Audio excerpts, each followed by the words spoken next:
वर्तमान साप्ताहिक स्थिति बेरोजगारी पूरे सप्ताह कार्य नहीं मिलता 7 दिनों में 1 घंटा भी काम प्राप्त करने में असमर्थ हो से बेरोजगार मानते। दैनिक स्थिति अवस्था बेरोजगारी होने जिन्हें किसी दिन 1 घंटे से अधिक या 4 घंटे से कम काम प्राप्त होता था और उसे आधे दिन कार्यरत माना जाएगा। 4 घंटे से अधिक काम मिलने पर वह व्यक्ति पूरे दिन कार्यरत माना जाएगा। नोट बेरोजगारी आंकड़े एनएस द्वारा आवधिक श्रम बल सर्वेक्षण पीरियडिक लेबर फोर्स सर्वे में जारी किए जाते हैं। 2019-20 में PLFS के अनुसार बेरोजगारी दर 4.8% है। इस सर्वेक्षण को एनएस द्वारा प्रत्येक 3 माह में जारी किया जाता है। इसे अप्रैल 2017 में शुरू किया गया। मानव वर्ष की यदि किसी व्यक्ति को 8 घंटे प्रतिदिन 273 दिनों तक रोजगार मिले। ओकुन का नियम यह किसी देश की विकास दर और बेरोजगारी दर के बीच संबंध बताता है। इन दोनों नियमों में विपरीत संबंध पाया जाता है। ओकुन नियम अनुसार यदि किसी देश GDP में 3% वृद्धि होती है तो उस देश बेरोजगारी में 1% कमी होती है। यदि किसी देश बेरोजगारी दर में 1% वृद्धि तो उस देश GDP में 3% की कमी होगी। योजना उस्ताद योजना मई 2015, स्किल इंडिया 15, मनरेगा 16 2006 फरवरी, PM स्वनिधि 2020, स्टार्टअप धनौर 2016, स्टैंड अप धनौर 2016, मेक इन इंडिया 2014, PLI 2020, मुद्रा योजना 2020, PM श्रम योगी मानधन 2019-20 और PM कर्म योगी मानधन 2019-20। सांप्रदायिकता इससे तात्पर्य समुदाय के प्रति गहरा लगाव, अन्य समुदाय के प्रति घृणा भाव से सांप्रदायिक वह विचार दर जो धर्म, संप्रदाय, जाति, विश्वास, मूल्यों के आधार पर समाज के मध्य विभाजन को दर्शाती है। सकारात्मक में अपने समुदाय प्रति लगाव बढ़ाती है। नकारात्मक समुदाय सांप्रदायिक तनाव हिंसा का कारण बनती है। सांप्रदायिक आधुनिक अवधारणा ये ब्रिटिश साम्राज्यवाद नीति के परिणाम है। प्रतिशतहीन भारत में अनेक धर्म संप्रदाय होने के बावजूद उन समय ने कभी धार्मिक प्रश्न पर नहीं लड़े। सांप्रदायिक समाज के बौद्धिक वर्ग की दैनिक संसाधन केवल वाक होता था तो उसके दुष्परिणाम भुगता। इतिहासकार विपिन चंद्रा के अनुसार सांप्रदायिक राष्ट्रीय एकीकरण में एक बड़ी बाधा है। उन्होंने अपनी पुस्तक कम्युनलाइजेशन इन मॉडर्न इंडिया में सांप्रदायिकता के लिए 3 कारकों को उत्तरदायी ठहराया। अपने पंथ समुदाय समूह को महत्व देना, दूसरों पंथ समुदाय समूह को अपने स्पर्धक माना, अपने हितों को दूसरों के धार्मिक हितों का विरोधी समझना। उदय के कारण अंग्रेजों को फूडल राजगुरु नीति थी। इतिहास का पुनर्लेखन इतिहास को 3 खंडों प्राचीन हिंदू काल, मध्यकाल, मुस्लिम काल, आधुनिक काल, ब्रिटिश काल में धर्म के आधार पर बांटना। बंगाल विभाजन 1905, प्रत्यक्ष निर्वाचन पद्धति 1909 और भारतीय समाज के अंतर्विरोधों का सांप्रदायिक स्वरूप दिया। जमींदार वर्सेस किसान। संयुक्त मत में उर्दू के स्थान पर संयुक्त प्रांत में उर्दू के स्थान पर देवनागरी और हिंदी भाषा को लागू करना और रोजगार के अवसरों में प्रतिस्पर्धी बना दिया। और सांप्रदायिक पंचायत 1932 हिंदू सांप्रदायिकता। आर्य समाज का शुद्धि आंदोलन, राम राज्य की अवधारणा, तिलक द्वारा गणेश महोत्सव और शिवाजी महोत्सव की शुरुआत, भारत माता की अवधारणा, ब्रिटिश साम्राज्य की तुलना मुस्लिम मध्यकालीन मुस्लिमों से करना, शिवाजी राणा प्रताप को राष्ट्रीय नायकों के रूप में पेश करना। मुस्लिम सांप्रदायिक मध्यकालीन मुस्लिम शासकों द्वारा मंदिर को तोड़ना, गायों को काटकर जश्न मनाना। वहाबी आंदोलन में दारुल हर्ब काफिरों के देश को दारुल इस्लाम में बदलने का नारा। तबलीग तंजीम आंदोलन, इस्लाम में आई कुरीतियों के लिए हिंदुओं को जिम्मेदार ठहराना। सर सैयद अहमद खान द्वारा कांग्रेस को हिंदुओं का संगठन बताकर आलोचना करना। जिन्ना के अलग राष्ट्र के लिए सांप्रदायिक राजनीति। मुस्लिम लीग द्वारा परिसुर समिति 1937 द्वारा कांग्रेस शासित राज्य मुसलमानों की स्थिति गलत विवरण। अन्य कारण है कि सांप्रदायिक दंगों का इतिहास मनोवैज्ञानिक के कारण समुदायों के मध्य आपसी अविश्वास, भय, घृणा, आर्थिक कारण, असमान विकास, वर्ग विभाजन, गरीबी, बेरोजगारी, असुरक्षा, तुष्टिकरण की राजनीति, विभाजनकारी राजनीति, राजनीतिक लाभ के लिए सांप्रदायिकता फैलाना, मुस्लिम समुदाय का अलगाव और आर्थिक पिछड़ापन, प्रशासनिक विफलता, कमजोर कानून व्यवस्था, मीडिया की भूमिका, TRP बढ़ाने के लिए संस्कृत गेज खबर देना और सोशल मीडिया पर फेक न्यूज, हेट स्पीच की घटनाएं। भारत में सांप्रदायिक दंगों का इतिहास 1922 में मोपला विद्रोह ने सांप्रदायिक रूप धारण कर लिया और 16 अगस्त 1946 मुस्लिम लीग द्वारा प्रत्यक्ष कार्य उद्देश्य घोषणा के साथ बड़े स्तर पर दंगे। भारत विभाजन समय शुरू हुई सांप्रदायिक हिंसा 1949 तक चली। 1961 जबलपुर दंगों ने हिंदू मुस्लिम आर्थिक प्रतिस्पर्धा ध्यान दिया। 1960 दशम पूर्वी भारत में राउरकेला, 1964 जमशेदपुर, रांची में कई दंगे हुए। सिख विरोध दंगे 1984 में इंदिरा गांधी हत्या पश्चात बड़े पैमाने पर हुए। 19 विशेष शाहबानुवाद के बाद हिंसा, गुण निगम, कश्मीर पंडितों पर अत्याचार, बारणों बाबरी मंदिर ध्वस्त के बाद बड़े स्तर पर दंगे और गोधरा कांड 2002 में कार सेवकों को धंधा चलाने के बाद बड़े स्तर पर सामुदायिक उन्माद फैला। असम हिंसा 2012 में आजीविका भूमि और राजनीतिक शक्ति लिए बढ़ती प्रतिस्पर्धा कारण बोडो और बंगाली समुदाय के संघर्ष, हिंदू मुस्लिमों के मध्य के संघर्ष बन गया। मुजफ्फरपुर दंगे 2013 उत्तर प्रदेश में हुए जिनमें 62 लोग मारे गए, 5000 विस्थापित हुए। दिल्ली दंगे 2020 CAA के विरोध में भड़के दंगे। मॉब लिंचिंग की अनेक घटनाएं पिछले कुछ सालों में देखी गई। सांप्रदायिक दुष्परिणाम यही है कि समाज राष्ट्रीय एकीकरण में बाधक, जान माल की हानि, आपसी द्वेष भावना वृद्धि, अल्पसंख्यकों की असुरक्षा भावना और राष्ट्रीय सुरक्षा के लिए खतरा, आर्थिक विकास में बाधा, देश की छवि खराब होती है, राजनीतिक अस्थिरता है, सामाजिक तत्वों को बढ़ावा मिलता है, आतंकवाद लगाव वृद्धि होती है। इससे निपटने का उपाय है कि गांधी जी और विनोबा भावे ने सांप्रदायिक समाप्त करने के लिए शांति सेना बनाने का सुझाव दिया और हल करने के लिए 1962 राष्ट्रीय एकता परिषद की स्थापना हुई। मलेशिया मॉडल, मलेशिया जातीय संबंध निगरानी प्रणाली मेष रही। ये प्रणाली विभिन्न नस्ल के लोगों को जरूरतों और भावनाओं को समझने के लिए जीवन गुणवत्ता सूचकांक का उपयोग करता है। आवास, आय, शिक्षा। Hong Kong model, race relation unit, अल्पसंख्यकों संस्कृति नस्ली भेदभाव बारे में स्कूलों में चर्चा कर एकीकरण बढ़ावा देता। National foundation for communal harmony की सक्रियता से सांप्रदायिक सद्भाव को बढ़ावा देना। सांप्रदायिकता हिंसा पीड़ितों को रोकथाम नियंत्रण पुनर्वास विधेयक 2005 को अतिशीघ्र पारित करना चाहिए। सांप्रदायिक दंगे रोकने हेतु प्रशासन को विशेष प्रशिक्षण प्रदान करना। धार्मिक मामलों राजनीतिक हस्तक्षेप कम करना। सर्वधर्म सम्मेलनों का आयोजन करवाना। नागरिकों मूल कर्तव्यों के बारे में आमजन को जागरूक करना। सोशल मीडिया का युक्ति संगत नियमन करना। महात्मा बुद्ध गांधी जी की विरासत को आगे बढ़ाना। धारावाहिक शॉर्ट फिल्मों के माध्यम से सांप्रदायिक सद्भाव को प्रेरित करना। आपराधिक न्याय प्रणाली में सुधार करना। आर्थिक असमानता रोजगार समानता को कम करना। फिर आता भूमंडलीकरण वैश्वीकरण ग्लोबलाइजेशन। वस्तुओं सेवाओं व्यक्तियों सूचनाओं की राष्ट्रीय सीमा आर पार स्वतंत्र रूप से संचरण वैश्वीकरण कहलाता है। वैश्वीकरण भौगोलिक पुनर्विचरण एक प्रक्रिया है। परिणाम स्वरूप सामाजिक परिवेश को अब प्रादेशिक स्थलों दूरियों पर सीमा संदर्भ परिसीमित नहीं किया जा सकता है। विश्व किसी एक हिस्से में घटित घटना दूसरे हिस्से प्रभावित करने लगती है। मार्शल मैक्लुहान के अनुसार मीडियन पूर्वी विश्व एक छोटे गांव में ग्लोबल विलेज बदल दिया। वैश्वीकरण नारा एक पृथ्वी एक राष्ट्र एक नागरिकता। 4 पैरामीटर है। देशों के बीच बाधाओं व्यापार बाधाओं कम करके वस्तुओं मुक्त प्रवाह की अनुमति देना। देशों के बीच पूंजी के मुक्त प्रवाह के लिए वातावरण बनाना। प्रौद्योगिकी को मुक्त हस्तांतरण। विश्व में श्रम के मुक्त आवागमन के लिए वातावरण बनाना। वैश्वीकरण का इतिहास ये है कि प्राचीन भारतीय साहित्य में वसुधैव कुटुंबकम की अवधारणा नहीं थे। प्राचीन सिल्क मार्ग ने एशिया अफ्रीका यूरोप को एकीकरण का कार्य किया। मध्यकाल में भौगोलिक खोज और वैज्ञानिक आविष्कारों ने वैश्वीकरण को गति दी। आधुनिक काल में प्रथम विश्व युद्ध के बाद लीग ऑफ नेशंस 1920 की स्थापना वैश्वीकरण दिशा में एक कदम था। 1947 में General Agreement on Trade and Trade गेट्स ने वैश्वीकरण दिशा में महत्वपूर्ण योगदान दिया। संयुक्त राष्ट्र संघ विश्व बैंक WTO ने यह वैश्वीकरण के वाहक राष्ट्रीय अंतर्राष्ट्रीय संगठन है। LPG सुधार ने इस प्रक्रिया को तेजी से आगे बढ़ाया। 1991 में वैश्वीकरण के कारण विश्व स्तर पर वैचारिक क्रांति पुनर्जागरण धर्म संचार आंदोलन। वैश्विक स्तर पर औद्योगिक क्रांति का विस्तार। भौगोलिक खोजें वैज्ञानिक अनुसंधान। विश्व में पूंजीवादी विचारधारा का फैलाव। विश्व युद्धों के पश्चात अंतर्राष्ट्रीय संगठनों की स्थापना WTO WB और 1991 में सोवियत संगठन का विघटन। एक ध्रुवीय विश्व का उदय। मीडिया की भूमिका। सूचना तकनीक क्रांति के कारण सूचना मुक्त प्रवाह लोकतंत्र संविधान मानववाद जैसे मूल्यों का विश्व स्तर पर विस्तार। वैश्विक साझा संचयन संरक्षणवाद आतंकवाद जलवायु परिवर्तन और वैश्वीकरण के आयाम में प्रभाव। तकनीक आयाम आर्थिक सांस्कृतिक सामाजिक राजनीतिक। आर्थिक आयाम में संदर्भ वस्तु और पूंजी के मुक्त प्रवाह से सकारात्मक यही देशों मध्य प्रतिस्पर्धा परस्पर निर्भरता बढ़ाई है। वैश्वीकरण समृद्धि को बढ़ाया है और जैसे लोगों का जीवन गरिमामय बनाया। अमीर राष्ट्र के निवेशकों ने गरीब राष्ट्र में निवेश किया जैसे ढांचागत परिवर्तन हुए और प्रोत्साहन दिया। नकारात्मक वैश्वीकरण धन के सहकेंद्रण को बढ़ावा देता है। अनुच्छेद 390 में वैश्वीकरण के कारण स्वदेशी कंपनियां पिछड़ती जा रही। बेरोजगारी की समस्या उत्पन्न हुई। श्रम के आधारित मशीनीकरण किया है जिससे रोजगार विहीन समृद्धि बढ़ी। इस परिस्थिति ने शिक्षित वर्ग में बेरोजगारी बढ़ाया। सामाजिक सांस्कृतिक आयाम में संस्कृति विचार जीवन शैली का प्रभाव हुआ है। सकारात्मक ये है कि नवीन संस्कृति संपर्क बढ़ाया। सांस्कृतिक विविधता बढ़ी। भारतीय संस्कृति विदेशों में प्रसार। वैश्वीकरण समाज में स्वतंत्रता मूल्य को प्रोत्साहन दिया। नकारात्मक प्रभाव यही कि इसका वैश्वीकरण ने अर्थ पुरुषार्थ को धर्म पुरुषार्थ पर हावी कर दिया। इसने मनुष्य आर्थिक मानव बन गया है। वैश्वीकरण सामाजिक सांस्कृतिक एकरूपता प्रोत्साहन देता है। सांस्कृतिक प्रभुत्व स्थापित करता है। वैश्वीकरण उपभोक्ता और व्यक्तिवाद जैसे नए मूल्यों को स्थापित किया है। इसे समाज कमजोर किया है। वैश्वीकरण समाज की मौलिक संस्थाओं जैसे परिवार को प्रतिकूल रूप से प्रभावित किया है। इससे व्यक्ति पर नियंत्रण कमजोर और समाज के कमजोर वर्गों पर सुरक्षा बढ़ी है जैसे वृद्ध और बच्चे। सामाजिक मूल्य और नैतिकता का पतन हुआ है। वैश्वीकरण ने सामाजिक विचलन की दर को बढ़ाया। आत्महत्या तलाक मानसिक परेशानी ड्रग्स बढ़ाया। राजनीतिक आयाम में राज्य संस्था और राजनीतिक मूल्यों का मुक्त प्रभाव होता है। सकारात्मक यही है कि विश्व को देशों मध्य निर्भरता को बढ़ाया। इससे अंतर्राष्ट्रीय सहयोग बढ़ाया। 1951 में वैश्वीकरण ने अंतर्राष्ट्रीय शांति और सहयोग को बढ़ाया। वैश्वीकरण शासन को सुशासन में रूपांतरित किया है। वैश्वीकरण वैश्विक नागरिकता की अवधारणा को जन्म दिया और नागरिकों को सशक्त किया। नकारात्मक प्रभाव है कि विश्व बैंक जैसी संस्था नीति निर्माण में महत्वपूर्ण भूमिका निभा रही है। इन संस्थाओं विकसित देशों में नियंत्रण है। वैश्वीकरण राज्य की संप्रभुता को प्रतिकूल रूप से प्रभावित किया और कल्याणकारी राज्य की अवधारणा को कमजोर किया है। प्रौद्योगिकी आयाम में सूचना प्रभाव होता है। सकारात्मक यही कि सूचना संचार क्रांति प्रोत्साहन दिया। पूर्व वैश्विक गाँव बन गया है और तकनीक विकास कारण आर्थिक क्रांति को जन्म दिया। आर्थिक क्रांति ने उत्पादन तौर तरीकों को बदला है। तकनीक जुड़ाव ने सामाजिक क्रांति को जन्म दिया क्योंकि इसने नागरिकों को जागरूकता बढ़ाया है। वैश्वीकरण ने सेवा प्रदान करने की क्षमता बढ़ी। ई गवर्नेंस राज्य को सुरक्षित करने की क्षमता बढ़ी है। नकारात्मक यही तकनीक उपनिवेशवाद को बढ़ाया है। साइबर सुरक्षा साइबर आतंकवाद बढ़ाया है। डिजिटल डिवाइड विकसित विकासशील को बढ़ाया है और वैश्वीकरण पर्यावरणीय समस्याएं बढ़ाया है। जलवायु परिवर्तन प्रदूषण और ओजोन परिघटना। भारत का प्रभाव व्यक्ति परिवार समाज संस्कृति अर्थव्यवस्था पर वैश्वीकरण बहुआयामी प्रभाव परिलक्षित होते हैं। ग्लोबलाइजेशन या भूस्थानीकरण इससे तात्पर्य है वैश्विक और स्थानीय के मिश्रण से है। भांगड़ा पॉप इंडी पॉप नवरात्रों में मैकडॉनल्ड्स द्वारा शाकाहारी उत्पाद बेचना।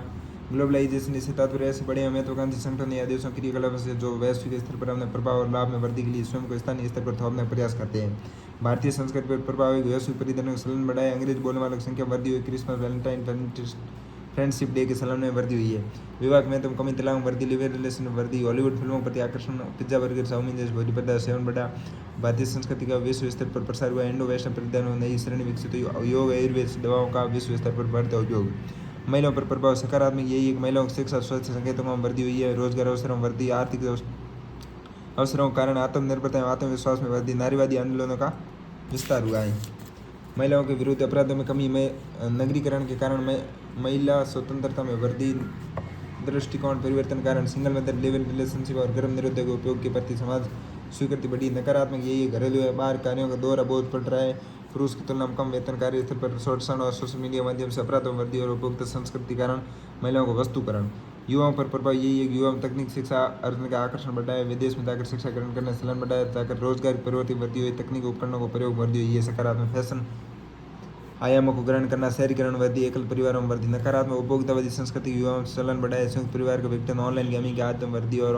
बेरोजगारी में वृद्धि, मादक पदार्थों सेवन में वृद्धि, भारतीय परिवार समाज पर प्रभाव, परंपरागत रूप से भारतीय समाज मूल्य कई व्यक्ति नहीं बल्कि संयुक्त परिवार है, सकारात्मक, यही रूढ़िवादी के स्थान पर वैज्ञानिक मूल्यों का विकास, शहरीकरण में वृद्धि, परंपरागत व्यवसाय की तरह अन्य व्यवसायों का चलन बढ़ाए, एकल परिवारों का चलन और सामाजिक सांस्कृतिक गतिशीलता, अंतर्राज्यीय विवाह में वृद्धि, निर्णय में महिलाओं की भागीदारी, जीवन साथी चुनाव, युवाओं की स्वतंत्रता, नकारात्मक, संयुक्त परिवार विघटन, बुजुर्गों की देखभाल कमी, दो पीढ़ियों मध्य टकराव बढ़ाए, सामाजिक तनाव में वृद्धि, व्यक्तिवाद की भावना में वृद्धि और परंपराओं का विघटन, जाति व्यवस्था पर प्रभाव, यही कि आर्थिक अवसर, शिक्षा, उदार विचारों के कारण जाति व्यवस्था कमजोर हुई है, जातिगत आधार पर व्यवसाय का चलन कम हुआ है, अस्पृश्यता में कमी, अंतर्राज्यीय विवाह में वृद्धि, जाति व्यवस्था कमजोर हुई है लेकिन जातिवाद बढ़ा है, कृषि पर वैश्वीकरण का प्रभाव, परंपरागत निर्वाह आधारित कृषि के स्थान पर अव्यवसायिक कृषि का चलन बढ़ाए, नकदी फसलों के उत्पादन वृद्धि, रासायनिक और कीटनाशकों का उपयोग वृद्धि, तकनीक उपकरणों का प्रयोग बढ़ाए, कृषि संविदा कृषि की प्रवृत्ति में बढ़ी, अधिक उत्पादकता युक्त जीएम फसलों के उत्पादन में वृद्धि, ड्रिप सिंचाई जैसे तकनीकों का प्रयोग, कृषि उत्पादक निर्यात में वृद्धि, कृषि ऋण गिरफ्तार में वृद्धि और कृषि का महिलाकरण,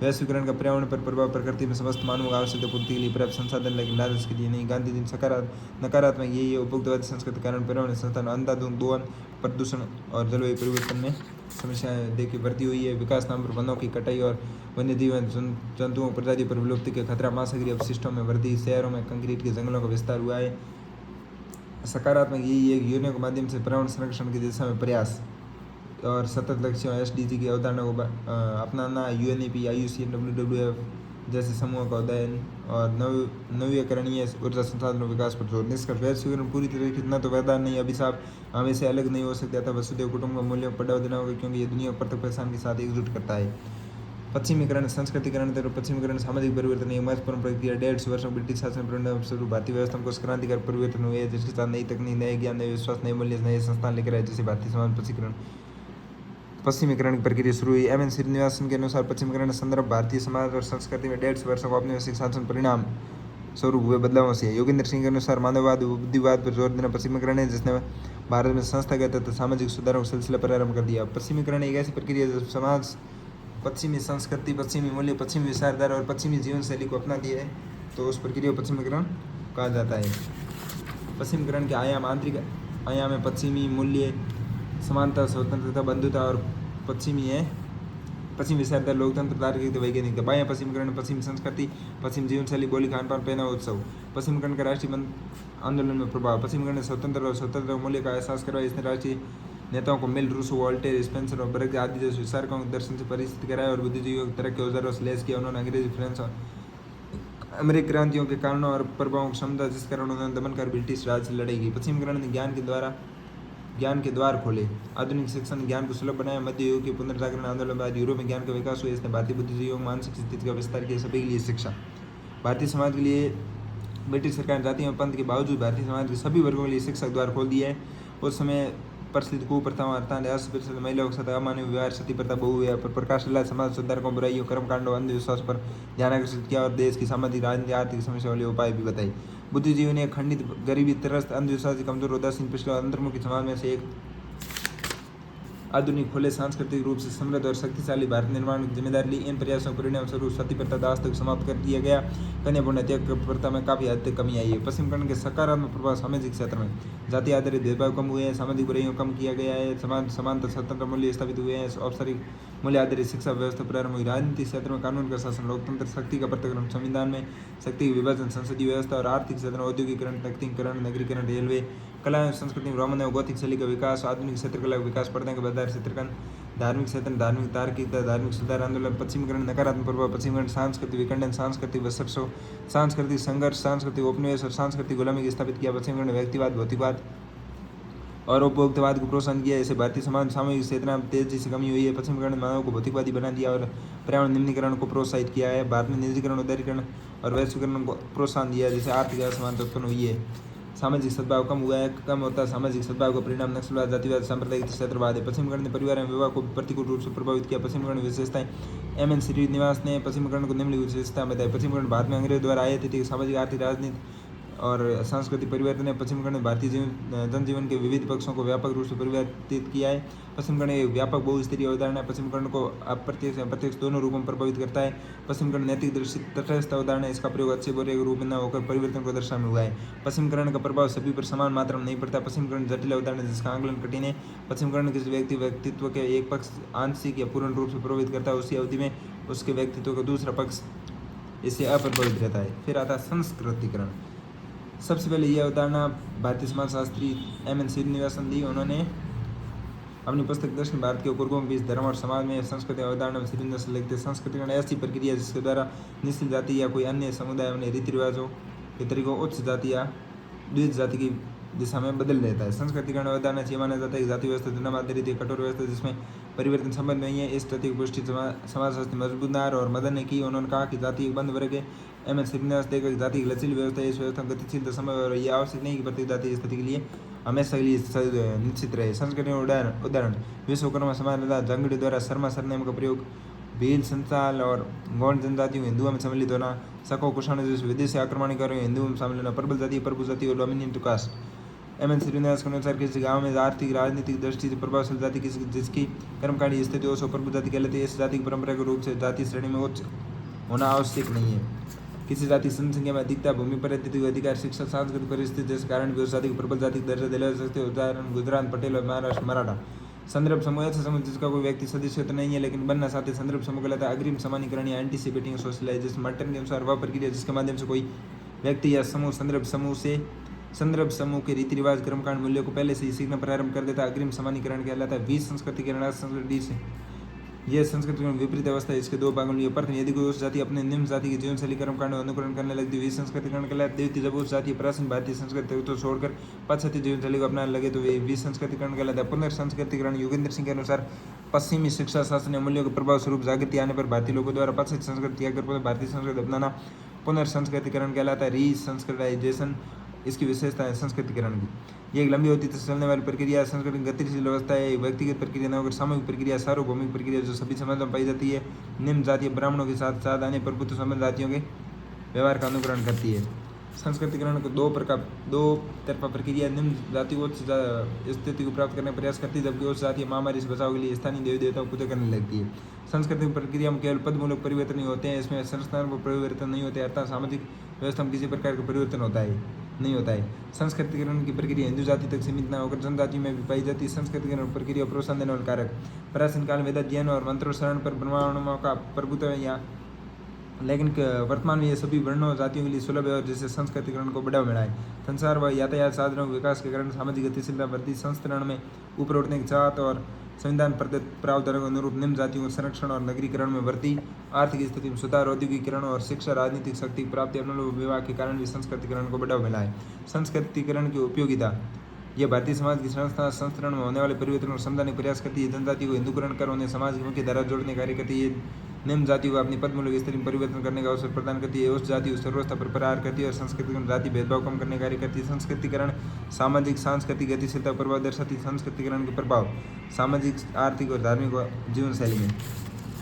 सामाजिक क्षेत्र में संस्कृतिकरण परिवर्तन दृष्टि संस्कृतिकरण सामाजिक कहीं अधिक महत्वपूर्ण है। सामाजिक स्थिति को ऊंचा कर सकते हैं और जाति पदों में उच्च स्थिति प्राप्त कर सकते हैं। आर्थिक क्षेत्र में स्वच्छ व्यवसाय को अपनाना आर्थिक संस्कृतिकरण संबंधित है। स्वच्छ और लोगों ने अपनी आर्थिक स्थिति ऊपर उठाने के लिए अस्पर्शी समझे जाने वाले कार्य करना छोड़ दिया है, क्योंकि स्वच्छ व्यापार सामाजिक प्रकाश का प्रतीक है। धार्मिक क्षेत्र में संस्कृतिकरण, ब्राह्मणों की तरह कई निचली जातियों के लोग पवित्र धागा पहनते हैं और वे नियमित रूप से अपने मंदिरों में जातीय आरती भजन करते हैं। उन्हें ब्राह्मणों की तरह निश्चित भोजन और आक्रमणीय समारोह छोड़ दिए। जीवन शैली में संस्कृतिकरण, उस जाति की तरह वे अपने लिए भी पक्के मकान बनाना चाहते हैं। उस जाति की तरह खाट पर बिना किसी डर झिझक के बैठते हैं। वे अपने घरों में साफ रखते हैं। उनसी जाति के कपड़े भी पहनते हैं। संस्कृतिकरण अवधारणा कई सीमाओं तक रचते हैं। संस्कृति की सीमित अवधारणा यह अवधारणा सामाजिक परिवर्तन व्याख्या करने के लिए पर्याप्त नहीं है। ये केवल सामाजिक सांस्कृतिक गतिशीलता व्याख्या करता है, और वो भी बहुत सीमित तरीके से। यह एक प्रक्रिया जो लघु परंपरा तक ही सीमित है। आज सत्ता, अधिग्रहण और राजनीतिक भागीदारी सांस्कृतिक स्थिति से अधिक महत्वपूर्ण है।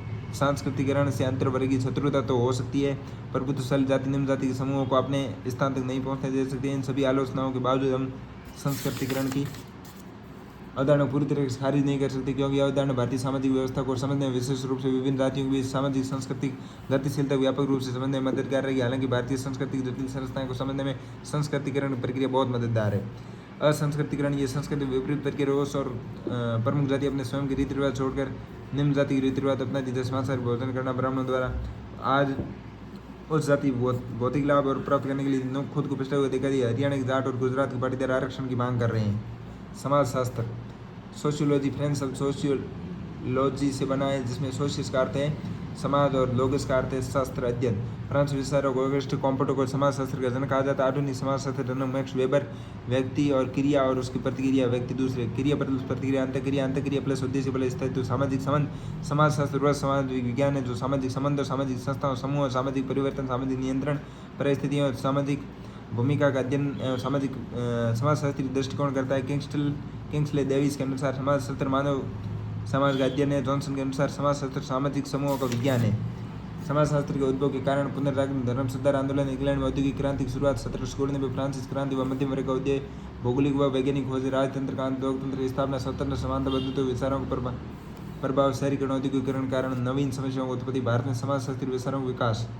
प्राचीन भारत में रामायण, महाभारत, मनुस्मृति जैसे सामाजिक जीवन का वर्णन मिलता है। इन ग्रंथों में वर्ण व्यवस्था, जाति व्यवस्था, आश्रम में व्यवस्था, संस्कार की जानकारी मिलती, परंतु ये ग्रंथ स्पष्टतया समाजशास्त्र ध्यान में रखकर नहीं लिखे गए थे। भारत में आधुनिक स्वरूप में समाजशास्त्र की शुरुआत ब्रिटिश विद्वान द्वारा की गई। ब्रिटिश समाजशास्त्रियों ने भारतीय समाज के नकारात्मक स्वरूप और पृथ्वीतंत्र दर्शाने के लिए इस विषय पर लेख लिखे। इसकी प्रतिक्रिया स्वरूप भारतीय विद्वानों ने इंडोलॉजिकल विचारधारा से भारतीय समाज का सकारात्मक वर्णन प्रस्तुत किया। भारत में समाजशास्त्र उद्भव के लिए पश्चिमीकरण, औद्योगिक शहरीकरण और आधुनिकीकरण जैसे कारक सहयोगी रहे। हथरस और विलियम संस्था एशियाटिक सोसाइटी की नींव रख समाजशास्त्र की नींव रखी। इस संस्था का उद्देश्य प्राचीन भारतीय ग्रंथों का अंग्रेजी में अनुवाद कर औपनिवेशिक सरकार की सहायता करना था। इसी समय धर्मद विद्वान मैक्स मुलर ने भारतीय ग्रंथों को धर्मद भाषा में अनुवाद किया। 1914 मुंबई विश्वविद्यालय में ऐसे विषय के रूप में समाजशास्त्र अध्ययन। 1919 पैट्रिक वेडिस की अध्यक्षता में समाजशास्त्र विभाग की स्थापना। 1917 कलकत्ता विश्वविद्यालय में ब्रजेंद्र सिंह ने अध्ययन समाजशास्त्र का अध्ययन प्रारंभ हुआ। 1921 लखनऊ यूनिवर्सिटी, 1939 इरावती कर्वे के नेतृत्व में पुणे विश्वविद्यालय में समाजशास्त्र विभाग और Tata institute of national social science Mumbai ने भी समाजशास्त्र विकास में अहम योगदान दिया। राजस्थान में टी के अन्नीतन के प्रयास राजस्थान सोशियोलॉजिकल एसोसिएशन की स्थापना 1973 में हुई। भारत में समाजशास्त्र विकास 3 विचारधारा अंतर्गत। प्रथम विचारधारा के समर्थकों के अनुसार इस नवीन विज्ञान को विकसित करने के लिए पाश्चात्य अध्ययन पद्धति व समाजशास्त्री सिद्धांतों का सहायता लेना आवश्यक है। हट्टन और मजमूदार ने भारतीय जाति व्यवस्था का अध्ययन किया। इरावती कर्वे और के एम कापड़िया ने विवाह, परिवार, नातेदारी का अध्ययन कर इसी विचारधारा के आधार पर किया। एम एन श्रीनिवासन के विभिन्न सामाजिक धार्मिक विश्वासों का अध्ययन किया। जी एस धुरिया ने पश्चिमी व भारतीय समाजों की तुलना में अध्ययन किया। इस विचारधारा के अंतर्गत भारतीय ग्रामों का अध्ययन किया गया। द्वितीय विचारधारा, इस विचारधारा में समर्थकों ने पाश्चात्य संस्कृति के बजाय परंपरागत भारतीय सिद्धांतों के आधार पर समाजशास्त्र के विकास को आगे बढ़ाया। इसके अनुसार भारतीय समाज का जब कभी विघटन हुआ तो उसके अंदर नवीन संस्कृति जन्म हुआ और पाश्चात्य संस्कृति अनुकरण ने भारतीय समाज को दूषित कर दिया है। इस विचारधारा परंपरागत सिद्धांतों पर अधिक जोर दिए जाने कारण वैज्ञानिकता अभाव चिंता का विषय है। और विचारधारा समर्थक कुमार स्वामी, एन के शरण, नगेंद्र, नर्मेंद्र प्रसाद भगवान। तृतीय विचारधारा के आधार पाश्चात्य भारतीय सिद्धांतों पर समन्वय स्थापित कर समाजशास्त्र विकास को आगे बढ़ाया। Radhe Carmel Mukherjee, DP Mukherjee, RL. Saxena, KL. Sharma. समाजशास्त्र शोध पत्रिका, इंडियन जर्नल ऑफ सोसाइटी 1920 में एस.सी. दुबे और man of India S C. Roy, eastern anthropology R K. Mukherjee. समाजशास्त्र विकास, भारतीय समाजशास्त्री योगदान, गोविंद सदस्य दुर्गे, जन्म 1813 महाराष्ट्र ने भारतीय समाजशास्त्र का जनक कहा जाता है। 1920 में मुंबई विश्वविद्यालय में समाजशास्त्र विभाग का अध्यक्ष बने और सभ्यता के विकास के अध्ययन के विशेषज्ञ थे। घुरियन धर्मनिरपेक्षता की आलोचना करते हुए भारतीय सांस्कृतिक धार्मिक चेतना बुनियाद पर निर्मित हुए समाज के उन्होंने वेदों का समर्थन किया। इनके लेखन का आधार संस्कृत भाषा रही और बुक्स है culture and society Vedic India, the Indian soldiers, Indian sadhus, the scheduled tribes, cities and civilisations. M S Srinivasan, Mysore Narasimha Srinivasan, जन्म 1916, मैसूर में। इन्होंने वडोदरा यूनिवर्सिटी में समाजशास्त्र विभाग की स्थापना की। श्रीनिवासन लघु समुदाय और संगठनों के सूक्ष्म अध्ययन पर बल दिया। उन्होंने द रिमेम्बर्ड विलेज पुस्तक कर्नाटक रामपुरा गांव में समाज का अध्ययन किया। श्रीनिवास सामाजिक परिवर्तन प्रक्रियाओं विश्लेषण के विशेषज्ञ थे। उन्होंने संस्कृतिकरण, पाश्चात्यकरण और प्रभु जाति की अवधारणा दी। पुस्तक religion and society among the Coorgs कोर्स of south India, social change in modern India, marriage and family in Mysore, India, social structure. Radhe Kamal Mukherjee, R K Mukherjee Bengal में 1819 में जन्म और 1900 की लखनऊ यूनिवर्सिटी में समाज शास्त्र विभाग के अध्यक्ष बने। मुखर्जी ने मूल्यों को समाज द्वारा स्वीकृत लक्ष्य बनाए। The rural economy of India and Indian working class, DP Mukherjee और सर सोरेन बंगाल में मार्क्सवादी विचारक, भारतीय परंपरा के समर्थक, पाश्चात्य विचारधारा के विरोधी। और मुखर्जी के अनुसार समाज का विकास द्वंद्वात्मक प्रक्रिया है, परंपराएं कभी मरती नहीं, केवल तीव्र आर्थिक परिवर्तन इन्हें नष्ट कर देते। बुक से मॉडर्न इंडियन कल्चर और बेसिक कंसेप्ट। इरावती करवई 1905 में, अमर जन्म मृत्यु पुणे में, फर्ग्यूसन कॉलेज पुणे से शिक्षा प्राप्त की। पाश्चात्य सिद्धांतों के आधार पर भारतीय समाज का अध्ययन किया। इनका विवाह दिन भर दौड़ो करवे से हुआ। इनकी पुस्तकें युगांत, गंगाजल, परिपूर्ति। फिर आती है जाति व्यवस्था। जाति शब्द क्या है? स्पेनिश शब्द पुर्तगीज शब्द कास्ट से बना है, जिसका अर्थ है नस्ल या जन्मजात गुणों से। जाति व्यवस्था भारतीय सामाजिक व्यवस्था का आधार है। इरावती करवे कहते हैं, अगर हमें भारतीय संस्कृति समझना है तो जाति और धर्म का अध्ययन नितांत आवश्यक है। जाति व्यवस्था क्या है? जाति व्यवस्था सामाजिक स्थिरीकरण की पुरानी व्यवस्था है। जाति एक संरचनात्मक के साथ सांस्कृतिक अवधारणा भी है। जाति ये संरचनात्मक अवधारणा है, जैसे जन्म आधारित समाज के खंडात्मक विभाजन है। यह पवित्रता और प्रदूषणता की अवधारणा पर आधारित सांस्कृतिक अवधारणा है। जाति व्यवस्था की उत्पत्ति का सिद्धांत, नस्लीय सिद्धांत। मजमूदार के अनुसार आर्यों के आगमन के बाद भारत में जाति व्यवस्था की शुरुआत हुई। जाति व्यवस्था नस्लीय श्रेष्ठता की भावना के कारण हुआ। जीएस धुरी के अनुसार जाति इंडो आर्यन संस्कृति का बच्चा है।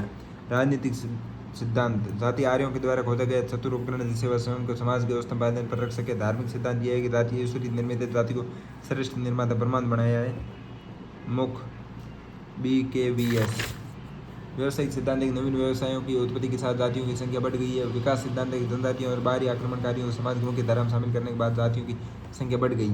जाति व्यवस्था की विशेषताएं, सांस्कृतिक विशेषताएं MN श्रीनिवास के अनुसार और लुई डिमेया के अनुसार। जाति व्यवस्था पवित्रता और प्रदूषण की अवधारणा पर आधारित है।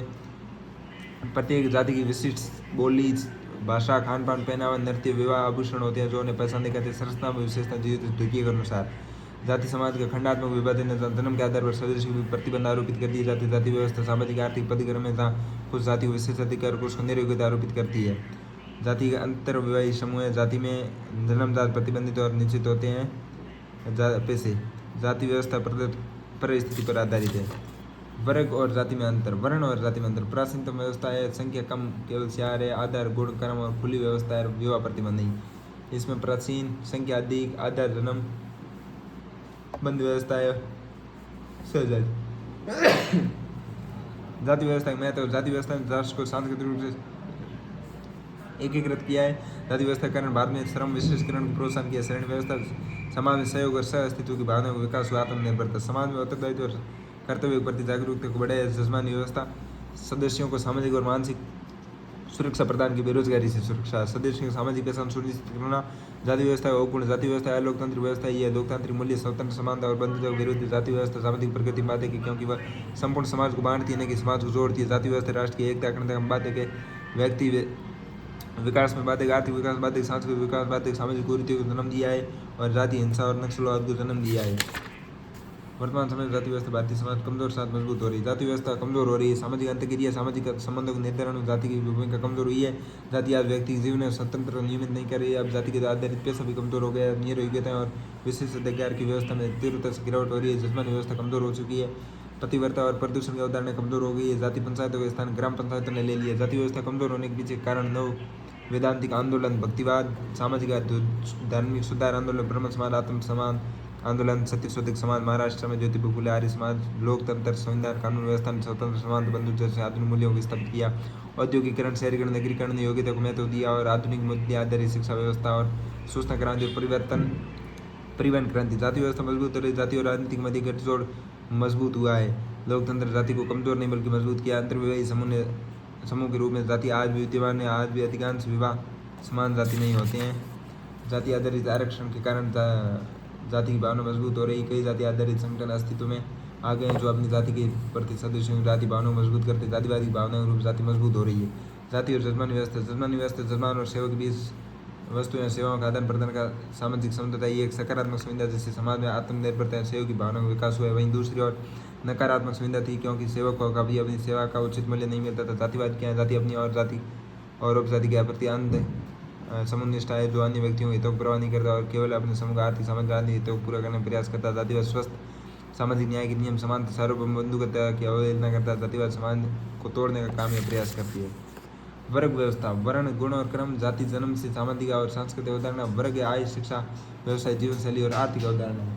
वर्ग व्यवस्था एक आर्थिक अवधारणा, शिक्षा, आय और व्यवसाय वर्ग के निर्धारण करती है। वर्ग व्यवस्था पिरामिड की तरह होता है। वर्ण व्यवस्था सर्वव्यापी जो कि विश्व के हर समाज में पाई जाती है।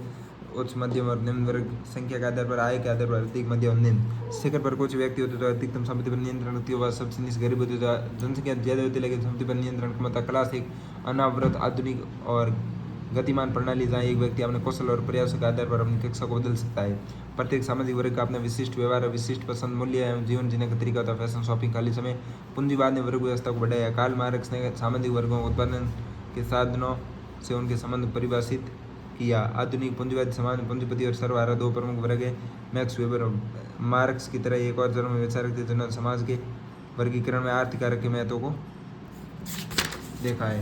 उन्होंने वर्ग को ऐसे व्यक्तियों के समूह के रूप में परिभाषित किया जिनके पास समान जीवन की संभावना या सामाजिक अवसर है, जैसे कि आमतौर पर आर्थिक स्थितियों द्वारा निर्धारित किया जाता है। वर्ण व्यवस्था की उत्पत्ति कारण औद्योगिक क्रांति, पूंजीवादी मूल्य, लोकतांत्रिक राजनीतिक प्रणाली और औद्योगिकरण, नगरीकरण, सूचना और संचार क्रांति।